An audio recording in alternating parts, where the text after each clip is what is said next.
الله وبركاته. الحمد لله وكفى والصلاة والسلام على من لا نبي بعده. اللهم صل على رسولك سيدنا ونبينا ومولانا محمد وبارك وسلم عليه. أما بعد، فقد قال الله تبارك وتعالى بعد أعوذ بالله من الشيطان الرجيم. بسم الله الرحمن الرحيم. وجاءوا أباهم عشاء وجاءوا على قميصه بدم كذب قال بل سولت لكم أنفسكم أمرا فصبر جميل والله المستعان على ما تصفون. صدق الله العلي العظيم. அன்பான நேயர்களே, சகோதரர்களே, சகோதரிகளே, சென்ற வாரம் இந்த ஆயத்தினுடைய விரிவுரையில் தப்சீரில் நாம் பொய்யினுடைய விபரீதங்களை பற்றி ஓரளவு படித்தோம், ஓரளவு தெரிந்து கொண்டோம். ஹஜ்ரத் ரசூலுல்லாஹி ஸல்லல்லாஹு அலைஹி வஸல்லம் அவர்களும் அல்லாஹ் சுப்ஹானஹு தஆலாவும் பொய்யை பற்றி, பொய் சொல்லுவதனால் ஏற்படக்கூடிய விபரீதங்களை பற்றியும், பொய் எப்படிப்பட்ட விளைவுகளை மனிதனுக்கு உருவாக்கிவிடும், பொய்யின் மூலமாக மனிதன் எந்த இடத்தை அல்லாஹ்விடத்தில் அடைந்து கொள்ளுவான், பொய் சொல்லக்கூடியவனுடைய ஒதுங்கும் தளம் எதுவாக இருக்கும், இப்படியாக ஏராளமான தலையங்கங்களில் பொய்யை பற்றி அல்லாஹ்வும் அல்லாஹுடைய ரசூலும் குர்ஆனில் மிகவும் ஒரு கடினமான வார்த்தைகளை கொண்டு அல்லாஹ் சுப்ஹானஹு தஆலா குர்ஆனில் பொய்யர்களை விமர்சித்திருக்கிறான். குறிப்பாக சொல்ல போனால், குர்ஆன் என்று சொல்லக்கூடிய அருள் வேதம் இருக்கிறதே, இது யாரையுமே சபிக்காது. இது யாரையுமே சபிக்காமல் மக்களுக்கு புத்தி சொல்லக்கூடிய ஒரு வேதமாகத்தான் இந்த வேதத்தை நாம் பார்க்கிறோம். வபஷிர், நன்மாராயம் சொல்லுங்கள், மக்களுக்கு எச்சரிக்கை செய்யுங்கள், மக்களுக்கு நல்லதை சொல்லுங்கள் என்று தான் ஹஜ்ரத் ரசூலுல்லாஹி ஸல்லல்லாஹு அலைஹி வஸல்லம் அவர்களை பார்த்து குர்ஆன் விழித்துக் கொண்டிருக்கிறது. ஆனால் குர்ஆனுடைய சில ஆயத்துகளில், சில கட்டங்களில் அல்லாஹ் சுப்ஹானஹு தஆலா கடினமான வார்த்தைகளை பாவிப்பது, கடினமான வார்த்தைகளில் மக்களை பார்த்து விழிப்பது அல்லாஹ்வுடைய ஒரு சுன்னாவாக, ஒரு நடைமுறையாக இருந்து கொண்டிருக்கிறது. அந்த அடிப்படையில் பொய்யர்களை பார்த்து சொல்லும் பொழுது அல்லாஹ் சொல்லுகிறான், அலா லஅனத்துல்லாஹி அலல் காதிபீன், பொய்யர்களின் மீது அல்லாஹ்வுடைய சாபம் உண்டாகட்டும் என்பதாக. அல்லாஹ் சபிக்குகிறான், அல்லாஹ் சாபமிடுகிறான், அல்லாஹ் திட்டுகிறான், அல்லாஹ் பதுவா செய்கிறான். அலா லஅனத்துல்லாஹி அலல் காதிபீன், பொய்யர்களின் மீது அல்லாஹ் லஅனத்து செய்வானாக, பொய்யர்களின் மீது அல்லாஹ்வுடைய சாபம் உண்டாகட்டும் என்பதாக படைத்தவன் அல்லாஹ்வே குர்ஆனில் சொல்லிக் கொண்டிருக்கிறான். அன்புக்குரிய சகோதரர்களே, சில கட்டங்களில் குர்ஆனை நாங்கள் ஓதிக்கொண்டிருக்கிறோம். அந்த குர்ஆனில் இந்த வார்த்தையை எங்களுடைய வாயினால் நாங்கள் ஓதுகிறோம். அதே நேரத்தில் நானும் ஒரு பொய்யனாக இருப்பேன் என்றிருந்தால் நான் எனக்கே சாபமிட்டுக் கொள்கிறேன், நான் என்னையே சபித்துக் கொள்கிறேன், நான் என்னையே திட்டிக் கொள்கிறேன். அல்லாஹ் சுப்ஹானஹு தஆலா அப்படிப்பட்ட பொய்யை விட்டும் இந்த உம்மத்தையும் முழு மனித சமூகத்தையும் அல்லாஹ் பாதுகாப்பானாக. ஏனென்று சொன்னால், சென்ற வாரம் நாம் ஒரு ஹதீஸை பார்த்தோம். ஹஜ்ரத் ரசூலுல்லாஹி ஸல்லல்லாஹு அலைஹி வஸல்லம் அவர்களிடத்தில் ஒரு மனிதர் வந்து கேட்கிறார், யா ரசூலல்லாஹ், ஒரு முஃமினானவன் களவெடுப்பானா என்பதாக, ஒரு முஃமின் ஒரு கள்ளனாக மாற முடியுமா என்பதாக. வாழ்க்கையில் ஒரு முறை, வாழ்க்கையில் 2 முறை தெரியாத்தனத்தின் காரணமாக, வறுமையினுடைய கோட்டை தாண்டி பசி பொறுக்க முடியாதன் காரணமாக சில கட்டங்களில் மனிதன் ஒரு முஃமின் களவெடுப்பானா என்று கேட்டதற்கு ஸல்லல்லாஹு அலைஹி வஸல்லம் சொன்னார்கள், நிச்சயமாக ஒரு முஃமினுக்கு அப்படிப்பட்ட ஒரு கட்டம் வரலாம். ஆனால் அந்த கட்டத்துக்கு பிறகு அவன் தௌபா செய்து கொள்வான், எடுத்த பொருளை திருப்பி கொடுப்பான், அல்லது எடுத்த இடத்தில் போய் அதற்குரிய பாவ மன்னிப்பை பெற்றுக் கொள்வான். ஸல்லல்லாஹு அலைஹி வஸல்லம் சொன்னார்கள், ஜாஅ ரஜுலுன் இலன் நபிய்யி ஸல்லல்லாஹு அலைஹி வஸல்லம் ஃபகால அயஸ்ரிகுல் முஃமின், முஃமின் திருடுவானா என்று கேட்டார்கள். கால நஅம், நிச்சயமாக அவனுக்கும் இப்படிப்பட்ட கட்டம் வரலாம். 2வது கேட்டார்கள், அயஸ்னில் முஃமின், ஒரு முஃமின் ஜினா செய்வானா, விபச்சாரத்தில் ஈடுபட முடியுமா? சொன்னார்கள், நிச்சயமாக முடியும், அவனுக்கும் அப்படிப்பட்ட ஒரு கட்டம் வரலாம்.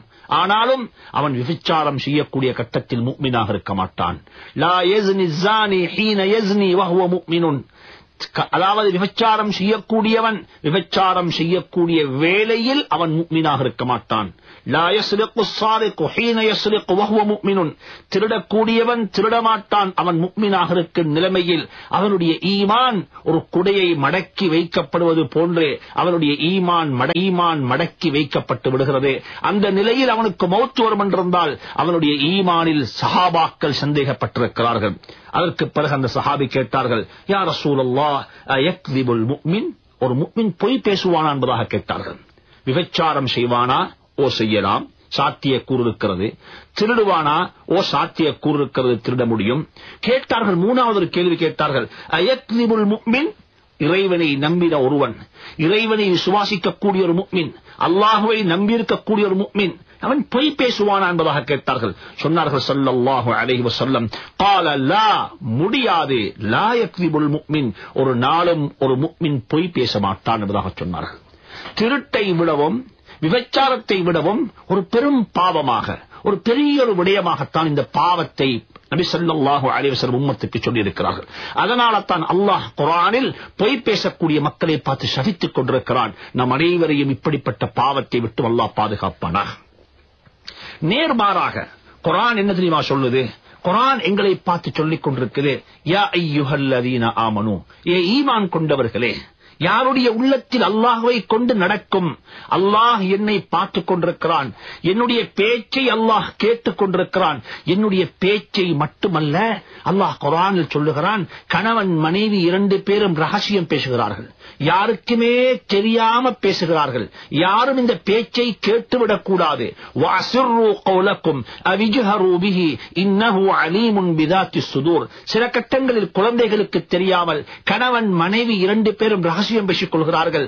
ஒருவருடைய காதில் ஏதோ ஒன்றை ஒருவர் சொல்லிக் கொண்டிருக்கிறார். அல்லது அன்பான சங்கையான சகோதரர்களே, நாங்கள் எல்லாருமாக சேர்ந்து ஒரு 1000 பேர் சேர்ந்து ஒன்றாக பேசுகிறோம். அல்லாஹ் குர்ஆன்ல சொல்லுகிறான், நீங்க சேர்ந்து பேசினாலும் சரி, நீங்க ரகசியம் பேசினாலும் சரி, இதுக்கு மட்டுமல்ல, உங்களுடைய உள்ளத்தில் இப்பொழுது என்ன ஊசலாடிக் கொண்டிருக்கிறதோ அதையும் நான் கேட்டுக் கொண்டிருக்கிறேன், அதுவும் எனக்கு தெரியும். நீங்கள் உங்களுடைய பொய்யை மறைக்க முடியாது. அல்லாஹ் குர்ஆன்ல சொல்லுகிறான், யா அய்யுஹல்லதீன ஆமனு, ஏ ஈமான் கொண்டவர்களே, இந்த நம்பிக்கையை தன்னுடைய இருதயத்துக்குள்ளே மறைத்து வைத்திருக்கக்கூடிய முஃமின்களே, இத்தகுல்லாஹ், நீங்கள் அல்லாஹ்வை பயந்து கொள்ளுங்கள், நீங்கள் அல்லாஹ்வை அஞ்சிக் கொள்ளுங்கள். சொல்லிவிட்டு சொல்லுகிறான், வகூனு மஅஸ் ஸாதிகீன், நீங்கள் எப்பொழுதுமே உண்மை பேசக்கூடிய மக்களுடன் உட்கார்ந்து விடுங்கள், உண்மை பேசக்கூடிய மக்களுடன் சேர்ந்து இருங்கள், உண்மை சொல்லக்கூடிய மக்களுடைய சகவாசத்தை உங்களுடைய சகவாசமாக நீங்கள் ஆக்கிக் கொள்ளுங்கள், உண்மை சொல்லக்கூடிய மக்களை உங்களுடைய நண்பர்களாக நீங்கள் ஆக்கிக் கொள்ளுங்கள். அன்புக்குரிய சங்கையானவர்களே, சகோதரர்களே, உண்மை பேசக்கூடிய மக்களுடைய சகவாசத்தில் நாம் அமர்ந்திருப்போம் என்றிருந்தால் எங்களுடைய வாழ்க்கையில் உண்மை தானாக புறக்க ஆரம்பித்துவிடும். உலகத்தில் என்ன சொல்லப்படுகிறது சொன்னால், ஒரு குழந்தை பொய்யை படிப்பது எங்கிருந்து தெரியுமா? அந்த குழந்தையினுடைய பெற்றோரிடமிருந்து அல்லாஹ் பாதுகாப்பானாக. ஒரு குழந்தை பொய்யனாக மாறுவது, ஒரு குழந்தைக்கு பொய் பேசக்கூடிய பழக்க வழக்கம் அவனுடைய பழக்க வழக்கமாக மாறுவது, இது எங்கிருந்து வருகிறது என்று சொன்னால், இது ஒரு பெரிய ஒரு பகுதி வீட்டுக்குள்ளிருந்து வருகிறது, பெற்றோரிடமிருந்து வருகிறது என்பதைத்தான் நாங்கள் இன்று பார்த்துக் கொண்டிருக்கிறோம். எனவே அன்புக்குரிய சகோதரர்களே, பொய் என்று சொல்லக்கூடியது வாழ்க்கையில் பெரிய விபரீதங்களை கொண்டு சேர்க்கும். நபி ஸல்லல்லாஹு அலைஹி வஸல்லம் ஒரு கட்டத்தில் சொன்னார்கள், மிக பிரபல்யமான ஹதீஸ், அப்துல்லாஹ் இப்னு மஸ்ஊத் ரலியல்லாஹு தஆலா அன்ஹு அவர்கள் இந்த ஹதீஸை ரிவாயத் செய்கிறார்கள்.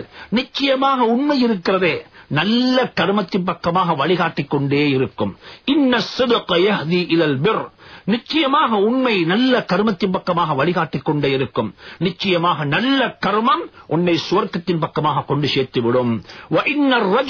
ஒரு மனிதர் உண்மை பேசுகிறாரே, உண்மையை உரைக்கிறாரே, எல்லா இடத்திலும் கசப்பான கட்டத்திலும், கஷ்டமான கட்டத்திலும், நஷ்டமான கட்டத்திலும், வறுமையான கட்டத்திலும் உண்மையை உரைக்கிறாரே, எதுவரைக்கும் உண்மை சொல்லுவார் என்றால் ஹத்தா யுக்தப இன்தல்லாஹி சித்தீகன், நாளை கியாமத்துடைய நாளையில் அவருடைய பெயர் சித்தீகீன்கள், உண்மை பேசக்கூடிய மக்களுடைய பட்டியலில் அவருடைய பெயர் நாமம் எழுதப்பட்டிருக்கும். உலாயிக மஅல்லதீன அன்அம அல்லாஹு அலைஹிம் மினன் நபிய்யீன வஸ்ஸித்தீகீன வஷ்ஷுஹதாஇ வஸ்ஸாலிஹீன், நாளை கியாமத்துடைய நாளையில் சித்தீகீன்களுடைய பட்டியலில் எங்களுடைய பெயர் பதிவு செய்யப்பட வேண்டும் என்றிருந்தால் வாழ்க்கையில் எல்லா கட்டங்களிலும் உண்மையை உரைக்கக்கூடிய பழக்க வழக்கத்தை நம்முடைய பழக்கமாக ஆக்கிக் கொள்ள வேண்டும். சொன்னார்கள், இரண்டாவதாக, நிச்சயமாக பொய் இருக்கிறதே, பொய் பேசுவது இருக்கிறதே, யஹ்தி இலல் ஃபுஜூர், பாவத்தின்